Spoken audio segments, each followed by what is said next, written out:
Baik, bismillahirrahmanirrahim. Assalamualaikum warahmatullahi wabarakatuh. Assalamualaikum warahmatullahi wabarakatuh. Rekan-rekan mahasiswa, dimanapun saja berada ya, rekan mahasiswa UNP dari seluruh angkatan yang sore hari ini membersamai kita di dalam kali ini ya, podcast Info UNP. Nah, sebelumnya perkenalkan, nama saya Fahmi Eka Pratama, angkatan 2014 Teknik Elektro. Kalau dulu sebagai Menteri Politik Propaganda BEM UNP 78 bersama nanti Presiden Mahasiswa yang hadir, yang kali ini kan kita dalami bagaimana beliau bisa menjadi seorang presma. Nah, kali ini ya di dalam sosok inspiratif ya kita sudah akan berdiskusi bersama Bung Wanda. Bagaimana kabarnya, Bung? Alhamdulillah sehat luar biasa. Mungkin bisa saya izin buka dulu ya, biar lebih leluasa untuk berbicara. Karena kita juga harus jaga jaraknya sebenarnya itu karena kondisinya sedang masih COVID ya, pandemi. Nah ini, bagaimana Bung kabar hari ini, kesibukannya seperti apa nih? Ya Alhamdulillah sehat. Jadi tetap semangat ya, walaupun di tengah wabah pandemi COVID yang masih ada di sekeliling kita, memang kita tetap harus jaga imun, tentunya tetap jaga iman. Karena kalau imun saya kuat namun iman kita rendah, maka rentan sekali kita mendapat ya sedikit banyak itu gangguan kecemasan berlebihan ya. Seperti itu. Sebelumnya perkenalkan dulu nih, tadi sudah pengantar diberikan oleh Bung Wanda.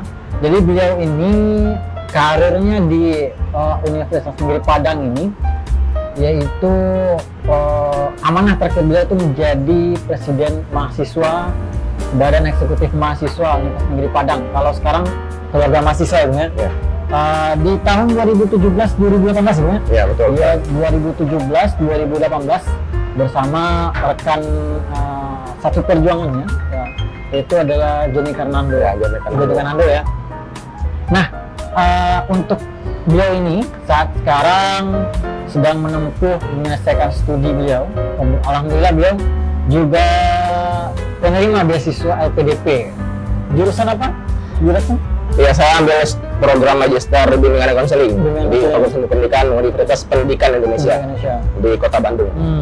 Selain beliau ini aktif kuliah di UPI juga sebagai ketua Himpas ya? Iya. Kami di sana tuh ada organisasi yang memang itu menghimpun seluruh mahasiswa muslim pasca sarjana tingkat Universitas Negeri Padang. Jadi itu memang bagian dari, kalau setengah nasionalnya ada forum silaturahim himpunan mahasiswa muslim pasca sarjana se-Indonesia. Jadi kita masuk bagian UPI-nya gitu, seperti itu. Nah, ini yang mau kita dalami dari seorang Bung Wanda, karena beliau ini seorang presiden mahasiswa di tahun 2017-2018 dari jurusan bimbingan konseling. Nah, bagaimana Bung bisa menjadi seorang presma? Ya, sejatinya kita sering mendengar kata ya bahwa hasil itu tidak akan dikhianati oleh proses yang kita jalani. Tentu karena proses yang kita jalani cukup panjang. Karena kalau kita bicarakan melihatnya di hasil saja, namun sebenarnya banyak proses yang kita lalui. Mulai dari kita menempa diri kita, kemudian kita membangun basic sosial, mulai kita membangun kedekatan dengan seluruh lapisan, sehingga itu membuat kita itu bisa dikenal, sehingga menjadi kepercayaan orang lain untuk diamanahkan menjadi pemimpin mahasiswa ketika itu. Jadi memang saya menjadi presiden mahasiswa itu tahun 2018 itu memang itu rentetannya cukup panjang, karena saya juga pernah menjadi angkatan muda di BEM UNP tahun 2015, kemudian saya juga pernah menjadi staf ahli di BEM UNP tahun 2016, sehingga di tahun 2017, tepatnya di akhir bulan Desember itu, saya diamanahi dengan cukup banyak, kurang lebih ada 44 ribuan mahasiswa yang memilih. Kemudian pernah terpikirkan sejak mahasiswa baru atau bagaimana itu kan? Atau ada target di awal? Ya, kalau saya sebenarnya berpikir menjadi ya, atau bercita-cita ingin menjadi itu belum kepikiran ketika itu. Namun saya terus memberikan insight bagi diri saya atau sugesti positif bagi diri saya bahwa saya harus memberikan dampak bagi kampus. Jadi saya terus aktif di organisasi, sehingga ketika aktif maka salah satu ladang keaktifan saya itu adalah di lini eksekutif, yaitu di BEM. Jadi oleh karena itu ketika amanah itu atau kepercayaan sampai kepada saya, maka saya pikir itu merupakan satu peluang agar bisa berkontribusi lebih. Jadi bukan satu hal yang diidam-idamkan sebenarnya, karena saya pikir memang seorang Presma itu, seorang mahasiswa itu bukan hanya dituntut sebagai seorang yang ikonik ya, namun juga sebagai seorang yang memiliki amanah yang cukup besar, karena dia mengayomi seluruh lapisan, bukan hanya sebagai orang yang berkuliah saja, namun kepada seluruh warga masyarakat UNP ya, dari tingkat mungkin bukan hanya mahasiswa, namun juga teknik pun kita akan bantu. Intinya terkait dengan kepentingan UNP kita akan perjuangkan. Dan tentunya juga setelah menjadi presiden, kita bukan hanya masyarakat UNP saja, namun kita juga menjadi seorang penyanyi rakyat, dalam artian memperjuangkan hak-hak mereka di tanah masyarakat. Sering demo ya? Ya, demo satu bagian instrumen yang kita jalani ya. Karena kita sering adanya audiensi, kemudian kita juga ada hearing dengan DPRD, kemudian kita juga audiensi ke gubernuran. Intinya aksi demonstrasi itu juga salah satu bagian yang kita lakoni selagi menjadi seorang aktivis mahasiswa ketika itu. Nah ini Bung, ketika Bung jadi mahasiswa baru, nah kira-kira langkah apa yang Bung lakukan? Karena ini kan ada antara kuliah dengan organisasi, gimana mau melangkah? Ya kebetulan sekarang juga sedang penerimaan mahasiswa baru ya, mungkin ada juga adik-adik yang hadir di sini melihat ya, mungkin dari angkatan 2020 maupun angkatan 2021 yang akan masuk sebagai mahasiswa UNP. Memang ketika mahasiswa baru, saya memang menunjukkan diri saya itu bahwa saya di kampus ini bukan hanya sekedar belajar di kelas ya. Karena saya harus mengkondisikan diri saya itu agar mampu untuk belajar dimanapun saya berada. Jadi bukan hanya konteksnya kecil skop kelas, namun juga di luar kelas, seperti di organisasi, di perpustakaan, di laboratorium, komputer dan sebagainya lah. Jadi saya dipikirkan ya ketika itu bahwa ya memang saya harus aktif loh, karena ya saya merupakan salah satu mahasiswa yang ketika itu masuk dari regulasi mandiri yang memang sifatnya berbayar kuliahnya, tidak gratis ya, ketika itu. Maka saya berkeyakinan bahwa ketika saya sudah bayar kuliah itu, saya pun harus menggunakan fasilitas kampus ya, mulai dari perbusnya, organisasinya, UKM, BEM, dan sebagaimana banyak instrumen lainnya, sehingga saya aktif di berbagai macam kegiatan ketika itu. Nah, kalau ditanya bagaimana ketika masa baru itu, apakah disebutkan dengan kuliah dan juga organisasi? Tentu, karena ya namanya kalau masa baru tentu kan kita banyak mencoba. Saya ketika itu mungkin bukan hanya aktif di HIMA ketika itu ya, bukan mahasiswa DK ya, dan artinya sebagai seorang anggota HIMA ya, bukan pengurus, namun sebagai anggota HIMA yang aktif di kegiatan jurusan. Saya juga aktif di beberapa kegiatan yang dilakukan oleh kawan-kawan di UKM contohnya ketika itu, mulai dari UKM yang bergerak bagian kerohanian, ada juga bagian kewirausahaan, ada bagian penulisan dan berbagai kegiatan, karena yang namanya masa baru kan, itu lebih dia ingin aktif di mana ya. Jadi ya saya dari itu, kemudian ketika masa baru maka saya akan mendapat banyak teman gitu itu. Namanya kalau kita masa baru kan itu dari teman, apalagi kita yang memang notabene-nya perantau ya, kategori bukan dari warga Padang asli ya. Kita, kalau saya sendiri itu domisilinya di Saralangun Jambi ya. Saya walaupun saya tinggal di domisili Jambi sama Minang, jadi beradaptasinya cukup mudah karena kembali ke ranah lingkungan masyarakat Minangkabau. Namun tetap saya domisilinya di Jambi, saya tidak dikatakan orang perantau di sini gitu. Oleh karena itu saya harus banyak teman. Gimana caranya? Ya aktif, harus aktif ya. Jadi luar biasa sekali, ini memang aktif sejak awal mahasiswa. Namun gini belum enggak? Ada yang jadi persoalan ketika ketika mahasiswa baru ya. Kemana saya harus melangkah? Jumlah UKM banyak nih, jumlah UKM banyak nih. Apakah di tahun 1 ini saya harus aktif di himpunan dulu atau gimana, harus disesuaikan dengan hobi atau kayak gini, nanti bagaimana menurutmu? Ini kalau persepsi saya ya, dalam arti sudut pandang saya itu emang yang pertama karena kita dari disambut di masa baru itu di lingkungan keluarga himpunan mahasiswa, jadi kita memang harus aktif di sana. Dalam artian kita aktif itu bukan berarti kita mengurus ya.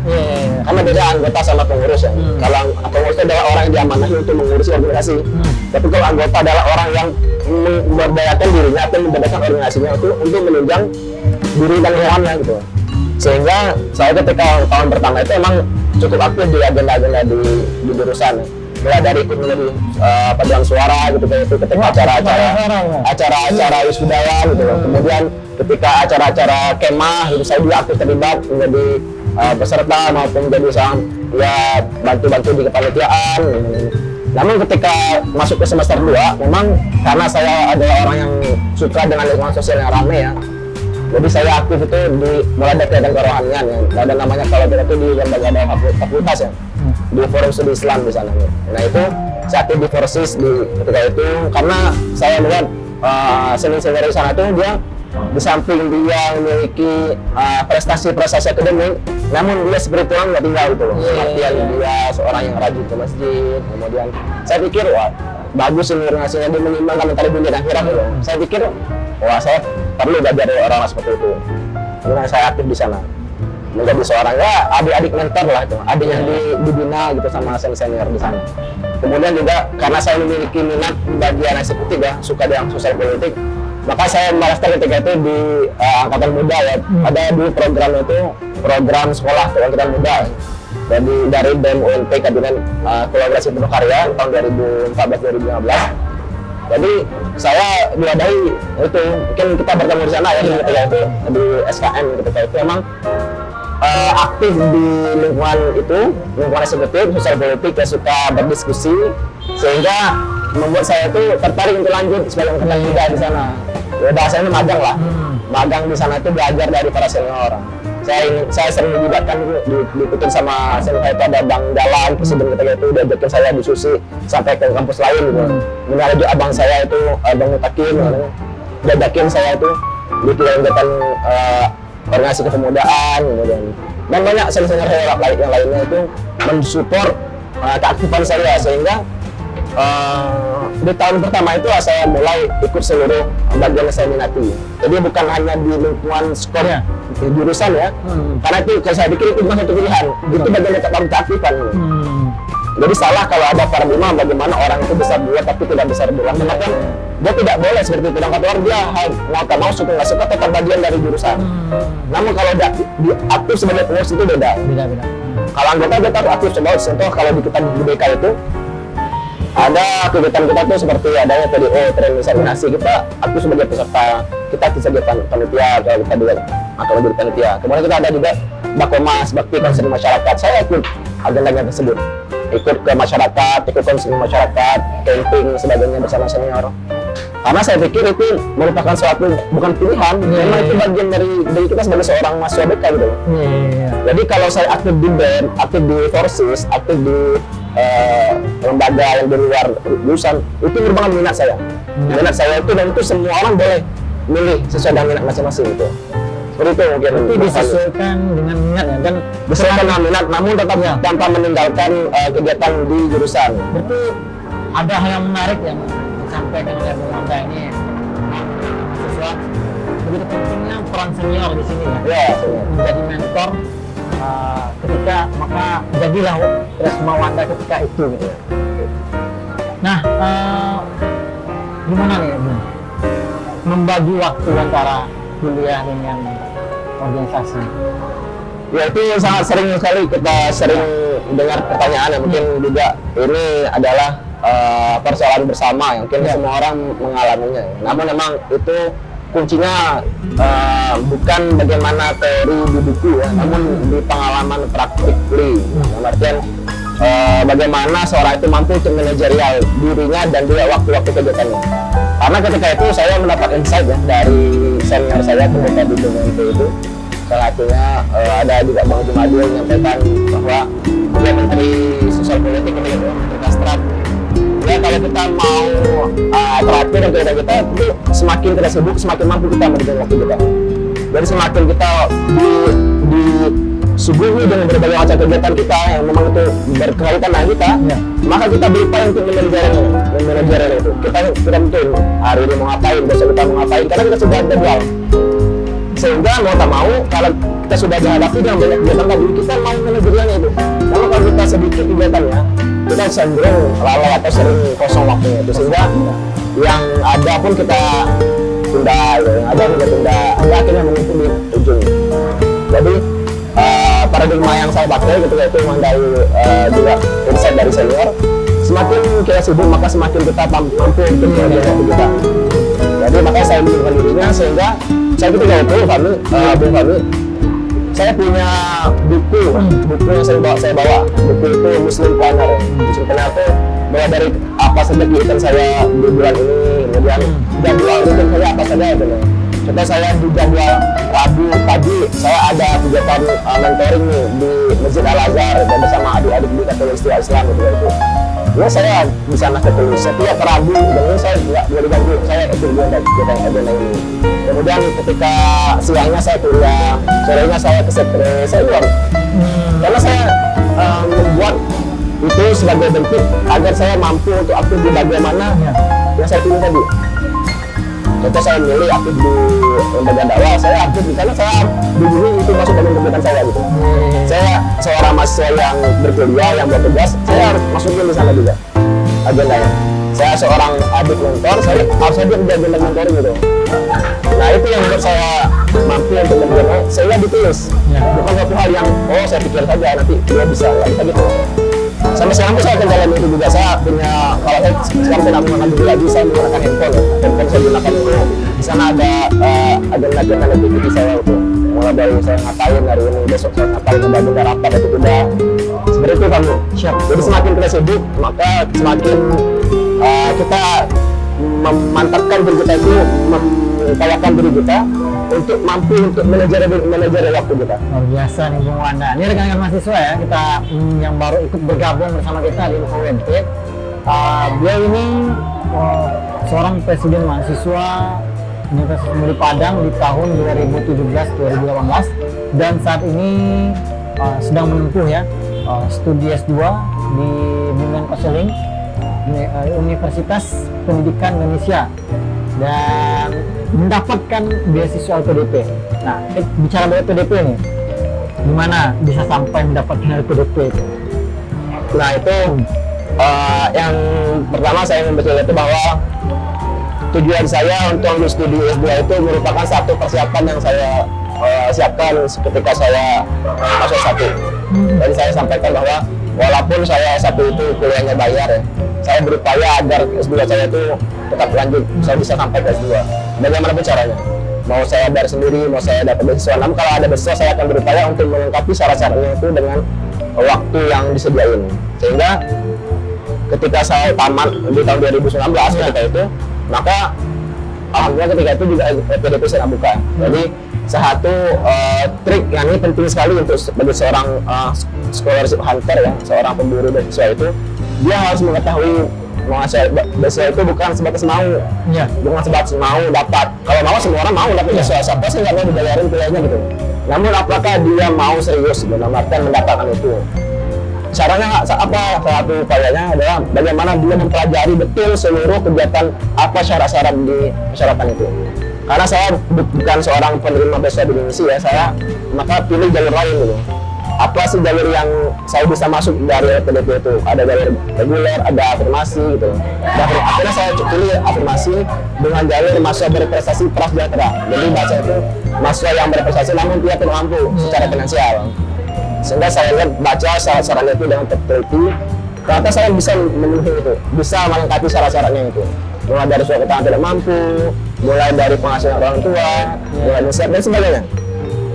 Jadi kata kunci pertama itu adalah ketika kita mau mendaftar beasiswa, kita harus kenali beasiswa itu, kenali dan bagaimana itu tuh kita bisa lengkapi.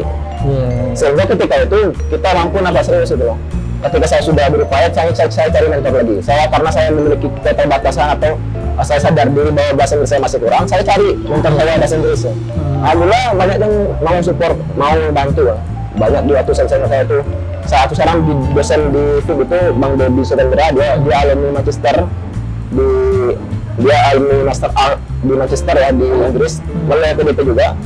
dia ngajari saya bagaimana trik agar saya mampu meningkatkan skill TOEFL saya gitu itu. Sampai sekarang dia masih menjadi mentor saya, mentor dalam hal berbagai macam kegiatan gitu. Jadi memang penting sekali orang-orang yang terdekat kita itu mendukung support kita ingin mencapai itu. Sehingga saya lengkapi syarat-syaratnya, kemudian saya mintalah mungkin masukan dari para senior, sehingga alhamdulillah di tahun 2019 tersebut, tepatnya di bulan Desember, saya diterima sebagai seorang award LPDP. Dari LPDP melalui berbagai macam seleksi, mulai dari seleksi administrasi ya, kemudian ikut seleksi substansi itu seperti tes berbasis komputer. Di tes itu ada tes TPA, kepemimpinan, kerjasama, teamwork. Kemudian ada SNS Sport. SNS Sport ini seperti kalau dulu itu ada kegiatan yang memang kita diberikan isu ya. Itu kita harus menanggapi isu itu dengan pendapat kita, dengan ilmu yang kita miliki, dengan pengalaman kita. On the sport di tempat itu. Jadi nggak bisa dibawa diberikan PR gitu. Memang on the sport kita kerjain. Alhamdulillah kita kerjain sudah. Baru masuk ke tahap terakhir itu tahap wawancara. Alhamdulillah kita sudah wawancara juga, baru diterima menjadi seorang penerima beasiswa LPDP. Namun bukan seperti itu. Kalau dari LPDP itu diterima menjadi seorang penerima beasiswa itu nanti cukup panjang ketika kita sudah mendapatkan LOG, namanya Letter of Guarantee ya. Jadi seperti surat sponsor atau surat pengakuan kalau kita sebagai seorang penerima beasiswa ini. Sehingga untuk mencapai itu kita harus kegiatan lain juga, kita ikut kegiatan pengayaan bahasa bagi yang penerima bahasa jalur afirmasi ya. Kemudian kita harus ikut TK ya, persiapan keberangkatan. Kemudian kita ada beberapa tugas-tugas proyek yang kita harus jalani, baik proyek individu maupun proyek sosial, hingga diterima menjadi seorang wardi gitu. Sampai sekarang alhamdulillah saya menjadi satu bagian dari teman-teman yang menerima beasiswa dari negara kita, itu dari namanya tuh beasiswa pendidikan Indonesia dari Lembaga Pengelolaan Dana Pendidikan, LPDP. Wah, luar biasa sekali ya penerima beasiswa LPDP dari Presma langsung wisuda, beberapa bulan persiapan langsung diterima. Alhamdulillah. Ini rezeki juga nih, keberuntungan ya. Semua kita sudah diatur oleh Allah SWT. Kita hanya ikhtiar dan berdoa seoptimal mungkin. Kalau sekarang sudah semester berapa nih? Saya sekarang alhamdulillah sudah melewati semester 2, jadi insya Allah akan masuk ke semester 3 kemarin. Kalau di UPI itu mulai semesternya itu di bulan September. Jadi sekarang sedang libur, lalu bersemester ya. Saya menyempatkan diri juga bersilaturahim dengan teman-teman seperjuangan sama di Padang dan beberapa teman untuk silaturahim lah. Dan insya Allah bisa lanjut ke studi semester 3 nantinya di bulan September. Dan tadi ada hal yang menarik ketika saya mengetahui Bung Wanda ini adalah seorang ketua Impasuti. Jadi ternyata ketika S1 beliau sudah memulai organisasi, namun di S2 organisasinya tetap lanjut. Ini gimana nih Bung? Sampai menjadi juga seorang istilahnya pejabat kampus lah, istilahnya mahasiswa di UPI. Masih ada jiwa mahasiswa S1-nya. Ya kalau saya pikir memang karena saya nggak bisa menafikan ya bahwa saya itu mulai dari kecil itu sudah aktif di lingkungan sosial lah, seperti organisasi. Saya di SD itu ikut pramuka gitu loh. Saya ikut PMR gitu loh. Kemudian saya juga ketika SMP saya ikut di OSIS, di pramuka juga. Kemudian saya ikut di Rohis ketika SMA. Kemudian saya juga ikut di pramuka juga, di OSIS juga. Kemudian saya ikut di berbagai macam kegiatan. Memang itu saya pikir organisasi itu sudah jadi hobi saya gitu loh. Sudah saya jadikan sebagai suatu hobi. Jadi sehingga itu terbawa sampai sekarang. Jadi saya sekarang bukan hanya di Impas, saya juga ada yayasan ya. Saya alhamdulillah bersama teman-teman di Bandung itu mendirikan yayasan Penabakti Indonesia yang bergerak di bidang pendidikan dan juga pemberdayaan masyarakat ya, sosial. Saya di sana juga aktif di berbagai kegiatan. Karena di sana kenapa minta aktif? Karena memang saya jadikan hobi. Begitupun ketika sudah di S2, karena saya hobi tadi organisasi, ya saya aktif. Kemudian saya diminta lah jadi ketua ketika itu. Alhamdulillah, ya qadarullah lah, itu kita jalani amanah itu sampai sekarang. Nah, saya sudah setengah kepengurusan di Himpas UPI ya. Ya aktif di lembaga memang keislaman lah sebenarnya itu, kajian keislaman, kemudian masyarakat juga kita bantu dan bagian kegiatan lah. Jadi saya kenapa bisa aktif juga di S2 ya, karena tadi saya jadikan organisasi itu hobi gitu. Hobi ya. Jadi saya tidak merupakan suatu beban jadinya. Karena saya memilih itu karena saya suka dengan yang saya jalani. Jadi bukan hanya satu organisasi yang saya jalani, karena itu saya tadi sudah jadi hobi gimana ya. Karena seperti kalau kami hobinya sepak bola ya, kalau beda temannya kapanpun pasti mau pasti jadi hobi ya. Begitu pun saya kalau organisasi sudah jadi hobi, ketika organisasi itu pas dengan saya, kemudian saya juga ingin terlibat di lingkungan organisasi, ketika diajak, ketika kita diarahkan, ya kita why not kita ikuti ya, kita berani. Gitu. Nah, ini Bung, ketika menjadi mahasiswa, apakah itu di S2 dan S1, tentu akan menghadapi yang namanya satu satu project yang mesti dikerjakan, yaitu kalau di S2 itu tesis ya, kalau di S1 itu skripsi. Nah, bagaimana terkait untuk mahasiswa tahun akhir yang masih bergelut dengan dunia organisasi, kemudian dengan bagaimana dengan dosen, berhadapan dengan dosen, berhadapan dengan revisi-revisi dan segudang tekanan yang ada saat itu. Nah, gimana menurutmu? Ya, kalau saya pikir memang organisasi itu sebenarnya kan itu efektifnya dia tuh menempa soft skill kita. Ya. Jadi menempa soft skill itu bukan hanya komunikasi, bukan hanya kepemimpinan, namun juga bagaimana mental kita diasah di sana, berhadapan dengan orang baru, orang lama, orang lebih tua, orang lebih muda. Kita ditempa di sana bagaimana memposisikan diri kita untuk meningkatkan soft skill diri kita agar mampu diterima di lingkungan itu.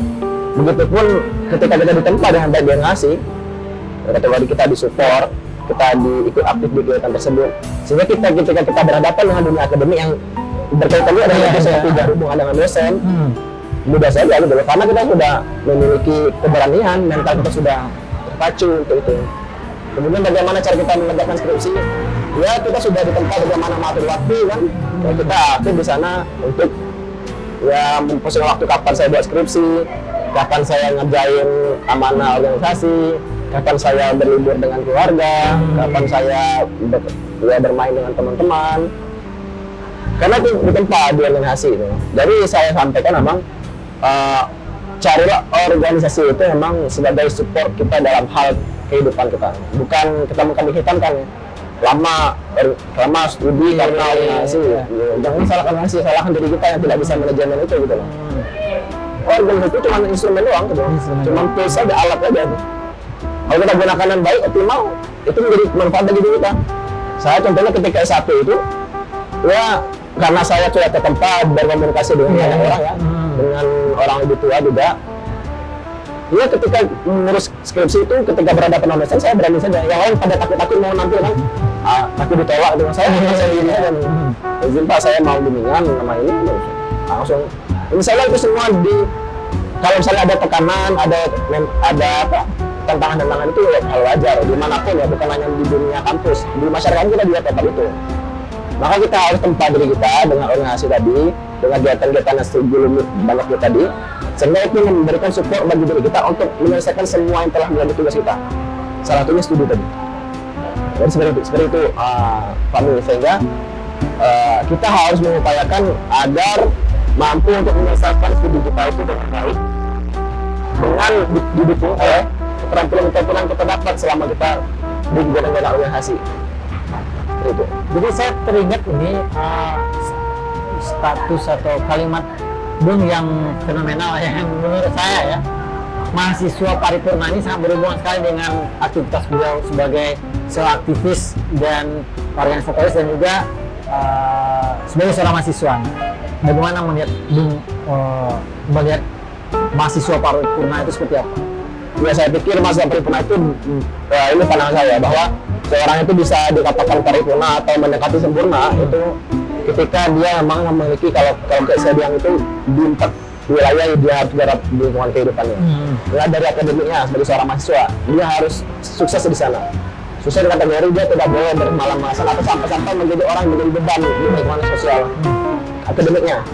Seperti dia orang yang tidak aktif di dunia diskusi akademik. dia menjadi orang yang duduk belakang terus, minder.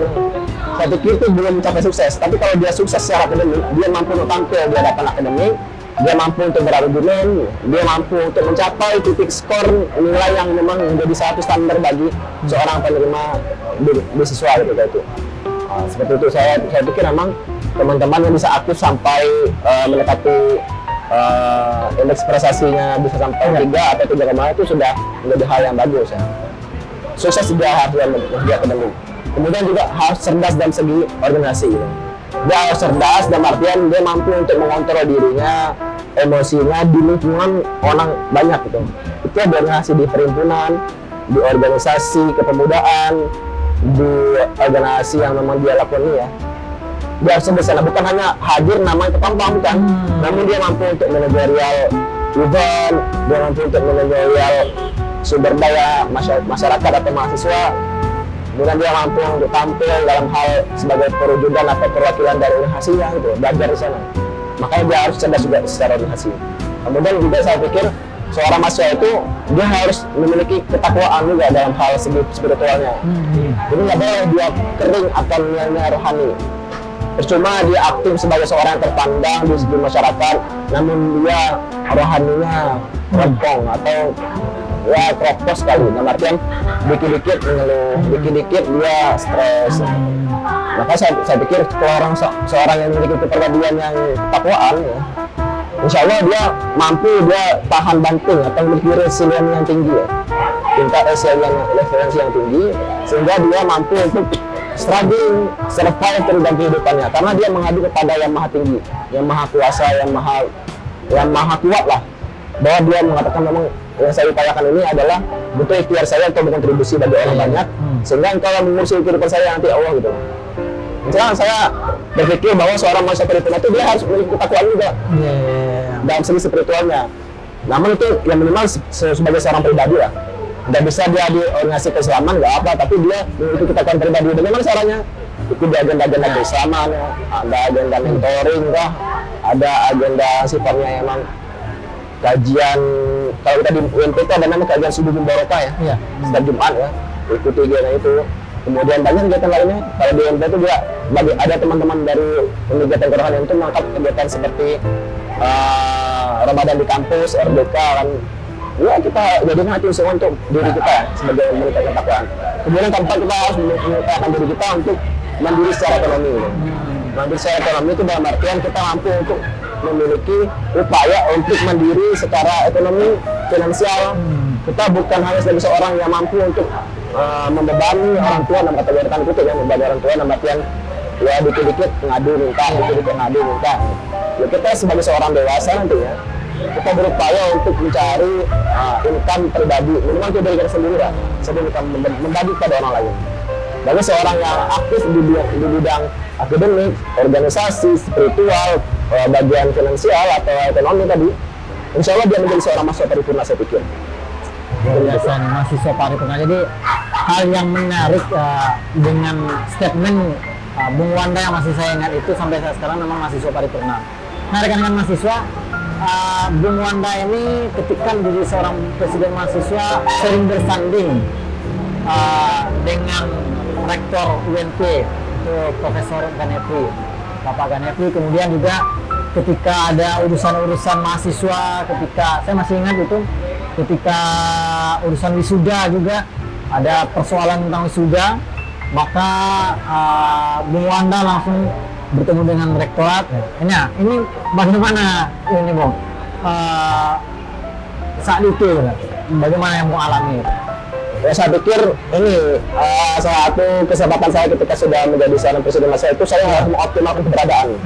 Ketika saya sudah diamanahkan menjadi seorang presiden, mau tak mau, suka nggak suka, siap nggak siap, saya harus memposisikan diri sebagai seorang presiden. Presiden itu adalah bagaimana dia menanggapi semua keperluan dari yang dia pimpin. Sehingga apapun permasalahan itu saya berupaya untuk menyelesaikan itu dalam konteks advokasi. Advokasi itu banyak jenisnya, dalam artian bukan hanya sebagai seorang yang langsung ke jalur hukum. Kita juga menampilkan dalam segi negosiasi, lobby, sebagainya. Sehingga seperti contoh kasus mengenai yang sudah kemarin itu tahun 2017 akhir itu kan sempat ada polemik bahwa mahasiswa itu ketika mau wisuda harus bayar uang wisuda. Namun ketika itu kita sudah memandang bahwa nggak boleh, karena sudah masuk sistem UKT, hal pembayaran wisuda itu tidak menjadi hal yang diberikan lagi dari pihak yang penerima sebagai seorang yang sudah bayar UKT gitu.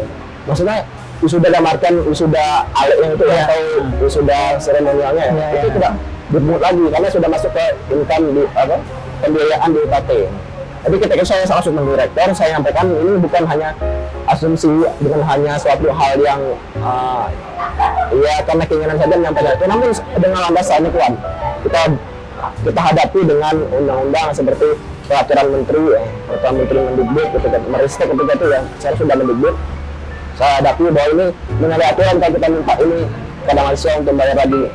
Tapi kalau hal-hal berkaitan dengan toga, perlengkapan wisuda itu hal yang diizinkan diminta ketika itu saya baca. Sehingga saya sampaikan ke rektor dengan saya lagi-lagi bahwa ini tidak bisa diteruskan. Saya pikir ini perlu dipangkas itu. Tidak boleh sampai segitu bayar yang terlalu berat. Alhamdulillah karena itu rasional, masuk akal, dan tentunya katanya pas. Ya saya bilang didukung oleh Senat itu betul katanya. Betul disampaikan oleh Ananda ini presiden ya. Memang seperti itu konteksnya, saya maju terus. Jadi saya harus berhadapan dengan sosok-sosok yang seperti profesor, pejabat kampus, seperti rektor, wakil rektor, dan sebagainya, senat sebagainya. Itu saya bukan hanya seorang yang berani saja, namun saya juga harus memiliki data. Data itu kategori seperti landasan lah dalam berbicara itu. Saya mengadvokasi teman-teman dari kampus cabang atau kampus daerah di UNP itu ada di Bukit Tinggi, Lama, Sebandar Ribuan. Saya sebelum menyampaikan kepada mereka, saya kumpulin dulu datanya bahwa kampus kita itu butuhkan seperti ini, konteksnya seperti ini. Saya sampaikan bukti-bukti dokumentasinya. Saya hadapi bahwa teman-teman kita itu di lima masa Bandar itu ketika mata kuliah NKU itu mereka harus ke air tawar, itu pribadi gitu. Masa kampus nggak bisa memberikan fasilitas mereka seperti bus gitu, atau mereka fasilitas untuk bisa kesini bareng-bareng gitu.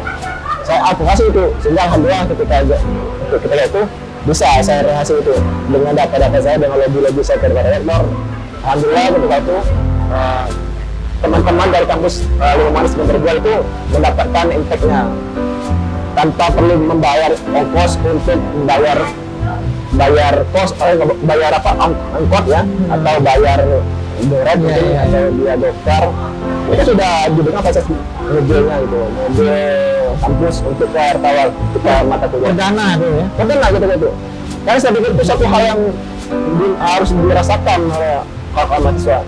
Kenapa tidak kita memiliki mobil atau tidak memiliki mobil? Masa mobil hanya ditampang saya di parkiran itu? Kenapa tidak dioperasikan untuk kepentingan mahasiswa? Begitupun agenda-agenda kita mahasiswa itu, organisasi khususnya, agenda-agenda yang sifatnya membawa massa, kita gunakan pada kampus. Beberapa mungkin ibu pernah kita aksi massa kita gunakan juga bus kampus. Di samping kita gunakan kendaraan pribadi ya. Karena kita aksi massa demonstrasi kebenaran jauh juga nih, kita juga lebih penggunaan bus kampus ya. Sebenarnya intinya kita sudah ada loh fasilitas. Kita berupaya untuk penggunaan itu dengan cara apa? Bukan secara ya kita berkeras-keras ngomong saja, namun kita juga dengan data, dengan menyampaikan ini loh, kita ini loh sudah diatur oleh undang-undang, ini loh sudah menjadi hak bagi mahasiswa. Dan saya mau optimalkan keberadaan itu, sehingga saya beranikan diri untuk berhadapan dengan para pimpinan kampus dengan memposisikan saya sebagai seorang presiden. Saya tentu sebagai seorang presiden, bukan sebagai seorang wanda gitu. Sebagai mahasiswa yang diamanah oleh teman-teman mahasiswa. Bersama, ya, real sebagai seorang presiden, berperan sebagai seorang presiden. Seperti itu. Jadi selain, saya masih ingat nih rekan-rekan mahasiswa, selain Bung Wanda ini menjadi presiden mahasiswa BEM ke-78 2017-2018 di tahun itu, Bung Wanda juga menjadi korpus kan? Ya, koordinator pusat di Aliansi Sumatera Barat. Dan itu berapa kampus yang ada di sana? Kita itu ada kurang lebih ada 20-an kampus, 28 atau berapa saya lupa. Ini sekarang sudah berkembang itu karena ketika itu cara menjadi keanggotaan aliansi itu tidak gampang juga, karena dia harus mengikuti beberapa kegiatan dari aliansi tersebut. Baru dia diakui menjadi seorang anggota dari aliansi. Gitu. Jadi nggak dikit-dikit kalau saya mau gabung nih, mau daftar nggak gitu. Dia mau daftar atau bergabung di aliansi, dia mengikuti kegiatan aliansi. Tiketnya masih 20-an kalau nggak salah, karena mungkin sudah sampai 40 atau 30-an yang sudah diikut aliansi BEM Sumatera Barat. Dan ketika itu BEM itu dia mana yang menjadi koordinator pusat ya, Sumatera Barat. Ada 3 wilayah itu, mulai dari wilayah 1, wilayah 2, mulai dari bagian Agam, Bukit Tinggi, kemudian bagian Padang, dan bagian Sangkar, dan kita punya koordinator daerah masing-masing yang kita manajer ya kan. Ini levelnya udah naik lagi ya, dari tidak hanya memimpin satu kampus. Berapa mahasiswa itu? 32.000 ya? 40.000 ya? 40.000 WMP, tapi juga mesti memikirkan kampus-kampus yang ada di Sumatera Barat ya, biasa sekali ya. Nah, cuma gimana menjadi seorang korpus, kemudian turun aksi, dan bagaimana sebagai rekan-rekan mahasiswa nantinya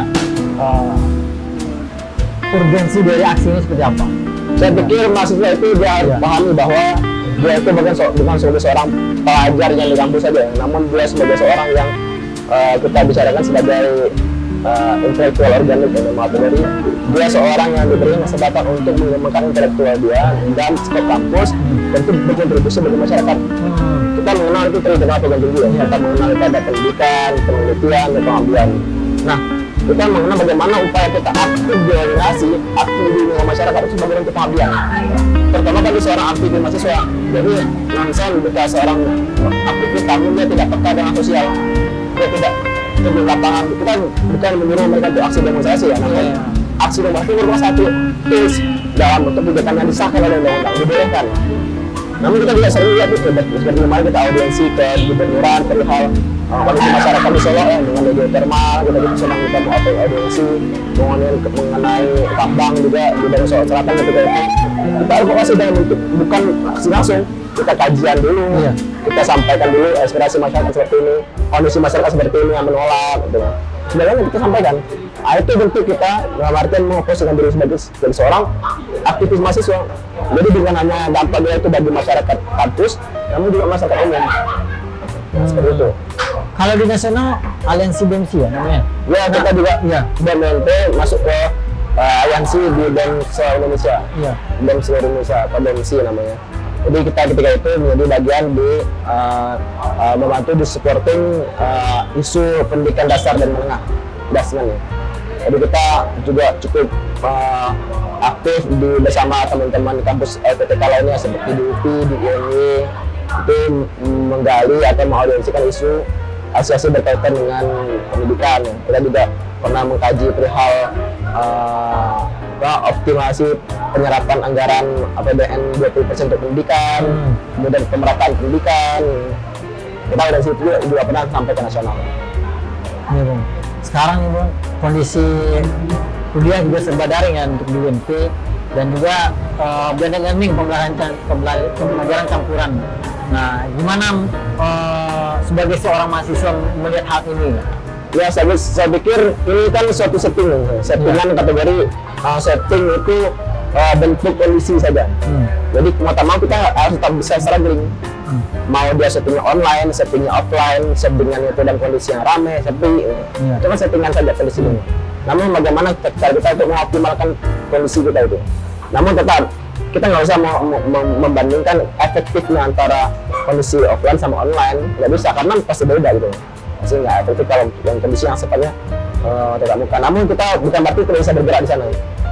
Bagi teman-teman aktivis mahasiswa juga di BEM maupun di organisasi lainnya, ya bisa juga merancang suatu eskalasi gerakan itu dengan cara media kan, karena dia banyak tuh dengan tagar-tagar gitu kan, dengan cara ya aksi di sosial gitu, seperti aksi ya perwakilan mungkin dengan mengikuti prokes ya, protokol kesehatan mungkin ke pejabat daerah atau pejabat pusat ya. Bisa dilakukan ini juga. Namun tetap mahasiswa itu tetap harus bertahan atau struggling dengan posisi dirinya, baik posisi online maupun offline. Sehingga ketika online ini teman-teman mampu juga untuk ya sharing dan konteks yang menggunakan fitur kegiatan ya seperti Zoom dan sebagainya. kita bisa berinteraksi secara langsung juga bagi teman-teman itu, walaupun yang dunia maya ya, dengan teman-teman dari berbagai daerah, sehingga kita bisa akselerasi gerakan, eskalasi gerakan yang memang sifatnya ya daring. Bisa juga kita seperti teman-teman yang kemarin itu yang kita sempat sampai sekarang juga masih bagian yang diperjuangkan ya, mengenai mengkritik presiden ya, dengan mengatakan dari teman-teman BEM di UU ya, bahwa presiden yang sebagai seorang yang pembual atau the king of life service, sehingga itu bentuk yang dimasifkan loh, sehingga itu menjadi satu gerakan ditanggapi oleh presiden tanpa perlu kami langsung ke istana negara begitu. Kita dengan cara diorganisir, dengan cara dioptimalkan seperti itu. Oke Bung, berarti ini lagi Bung, di zaman pandemi ini gimana harapan Bung untuk pergerakan mahasiswa yang ada di UMP? Kalau untuk di UMP khususnya memang adik-adik itu tetap harus memposisikan diri itu sebagai seorang mahasiswa, terutama bagi seorang aktivis ya, berarti dia seorang aktivis mahasiswa. Jadi ketika dia aktivis mahasiswa, dia harus mengupayakan membantu mengadvokasi hal-hal yang berkaitan dengan kebijakan, hal-hal yang berkaitan dengan hak-hak mahasiswa. Jadi teman-teman yang sudah diamanahi sebagai seorang aktivis mahasiswa, ayo dong aktif perjuangkan hak teman-teman kita mahasiswa, baik itu yang orang BEM, baik itu orang MPM, baik itu orang manapun teman-teman sebagai seorang aktivis mahasiswa, silakan perjuangkan hak seperti ya, kemudahan dalam akses kampus ya.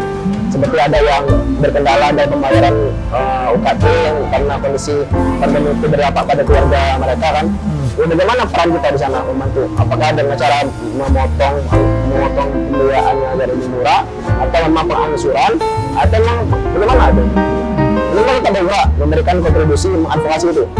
Itu yang paling penting. Jadi kita tidak sibuk bagaimana melatihkan organisasi kita internal terus, sehingga kita jarang bergerak di luar organisasi kita. Saya pikir itu yang paling penting bagi teman-teman mahasiswa, terutama bagi seorang aktivis mahasiswa, untuk ikut terlibat aktif di bagian-bagian advokasi, terutama bagian kampus kita. Contoh mereka yang dapat bantuan nih, bantuan subsidi itu gimana coba? Apakah hanya berpatok dengan bergantung di subsidi pemerintah yang ada yang terlambat, ada yang tidak dapat? Untuk mendapat gimana coba? Apa yang kita lakukan? Itu sudah kita pikirkan bagi seorang aktivis mahasiswa. Nah, tadi sebagai seorang aktivis, harapan Bung terkait pergerakan mahasiswa di UMP, nah bagaimana ini secara umum, harapan secara umum bagaimana yang kuliah, bagaimana konklusi ya, ini dari beasiswa menjadi mahasiswa lengkap lah, paripurna lah. Ini harapan untuk rekan-rekan mahasiswa dari konklusi dari pembicaraan kita di sore hari ini. Iya, saya pikir memang kita harus optimal keberadaan kita. Tentunya kalau kita sebagai seorang mahasiswa, aktivis mahasiswa, optimalkan keberadaan kita terlebih di sana. Sebagai seorang yang aktif di lembaga sosial, optimal berada di sana. Sebagai seorang diamanahi sebagai seorang penerima beasiswa, ya optimalkan beasiswa itu.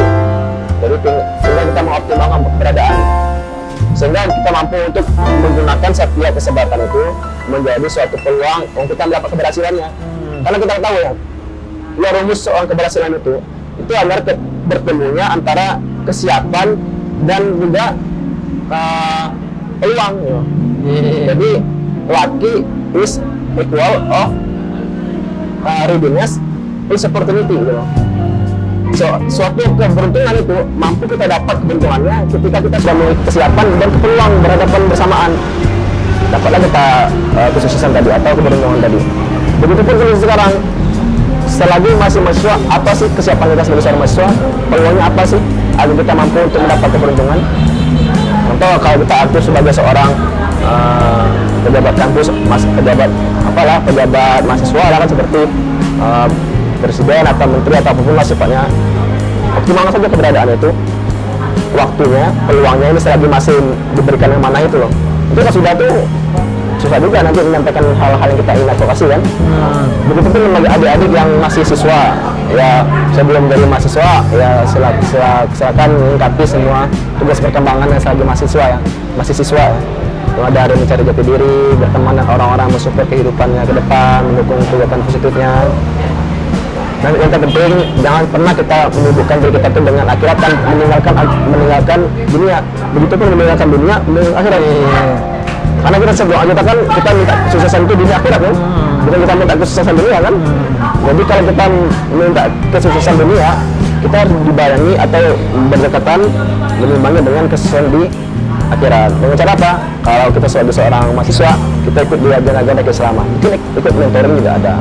Teman-teman mahasiswa aktif dakwah itu juga memberikan wadah itu. Dan itu harus bersama siapa saja yang mau. Jadi optimalkan keberadaan, itu kuncinya. Oke bang, ini banyak ya cerita kita berbagi pada rekan-rekan mahasiswa. Nah, sepertinya ini mesti kita sudah dulu nih bang ya. Oke. Dan terima kasih banyak bang, sukses selalu karirnya, sukses selalu studinya dan rekan-rekan mahasiswa.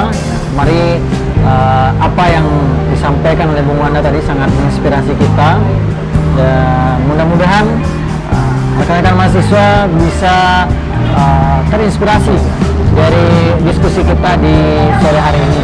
Insyaallah. Mudah-mudahan ya, tetap untuk pergerakan mahasiswa UNP seperti disampaikan Bung Wanda tadi, tetap terus meskipun suasana pandemi, tetap terus kritis bermain dengan data ya, bermain dengan data.